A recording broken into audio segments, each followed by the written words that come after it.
Bernard trainer. I was a joiner, and then I resorted to farming. Oh, just myself. There's no other idiots about.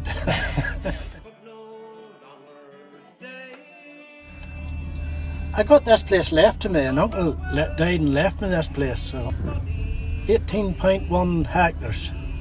Be a small holding, it would be. I keep cows and calves.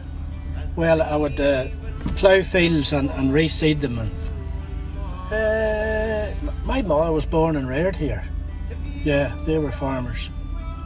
I have a wee summer house just in behind that mound of stuff there. Rathriland. 47 years. Live up there in the winter and travel up and down in the winter and then stay here in the summer. There's a lot of work on it.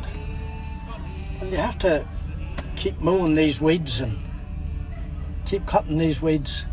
This is very sandy ground. This particular field here would be full of sand. Naturally, it's beside the shore. And if you go, I own the field across the road, and it's real good soil. Just that's the difference when you cross the road. But this here's all sand, and this particularly grows the weeds here. I don't have very many cattle now because I had a heart attack last year. As you can see, I'm full of bruises and batters. Feeling fairly good now, or I wouldn't be at this. Yeah, there are old buildings there, yeah. It's a big house there in the front shore.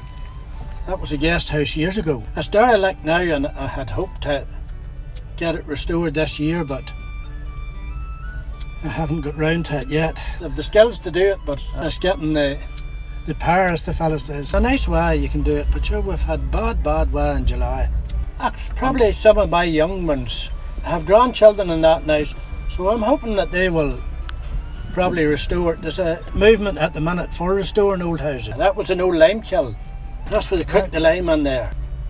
I wouldn't be 100% sure, but they brought the lime in from somewhere, sailed it down the coast, and that's where they burned the lime there. Oh God, it's a long time. But a way back, I would have letters from people in England that stayed there. I know the old uncle had a collection of letters and he kept them, and they wrote back and forward. He actually worked in the mines in Canada. He had a few pounds, come home, and he bought these outlying places. Well, them letters now way back 1930.